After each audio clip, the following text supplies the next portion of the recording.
আসসালামু আলাইকুম ভিউয়ার্স, আশা করছি সবাই ভালো আছেন। ওয়েলকাম জানাচ্ছি আমার হেলথ টিপ চ্যানেলে। আবারও চলে এসেছি আমি আপনাদের মাঝে ছোট্ট একটি ভিডিও নিয়ে। গরমের দিনে ঠান্ডা হতে শরবত নয়, গরম চা খান, অনেক বেশি লাভ। শুনে নিশ্চয়ই অবাক হচ্ছেন, তো তাহলে চলুন জেনে নেওয়া যাক ভিডিও থেকে। গরমের দিনে বারবার ঠান্ডা পানীয় খেতে ইচ্ছা করে। অনেকবার শরবত, ঠান্ডা পানি খান, আবার কিছুক্ষণ পরে গলা শুকিয়ে যায়।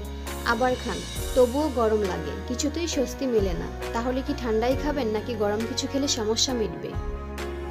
এমন সমস্যা আপনার একার নয়, এই সমস্যা সকলেরই।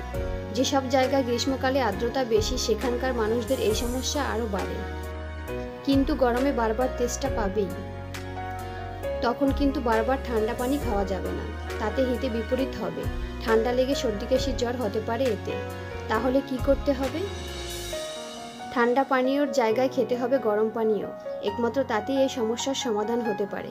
কিভাবে ভাবছেন? তাতে তো আরো বেশি গরম লাগবে এমনই মনে হচ্ছে তো? এই ধারণা ঠিক নয়। বরং গরমের দিনে বারবার গরম কিংবা উষ্ণ পানীয় খেলে ঘাম হয়, কারণ শরীরের ভিতরটাও গরম হয়ে যায়। দিনের শেষে দেখা যায় সেই ঘাম যদি সময় সময় মুছে ফেলা যায়, শরীরের তাপমাত্রা নিয়ন্ত্রণে থাকে। শরীরের তাপমাত্রা কমলে সব মিলে ঠান্ডা অনুভূতি আসে। তাই গ্রীষ্মের দিনে ঠান্ডা পানীয়ের জায়গায় বেশি করে গরম চা কফি খেলেই আসলে আরামে থাকা যাবে।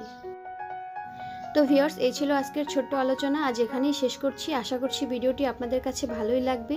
তো ভিডিওটি যদি ভালো লেগে থাকে অবশ্যই ভিডিওটিতে একটি লাইক করবেন এবং আমার চ্যানেলটি সাবস্ক্রাইব করে পাশে থাকা বেল আইকনে ক্লিক করে রাখবেন এরকম নিউ হেলথ টিপসের আপডেট পাওয়ার জন্য।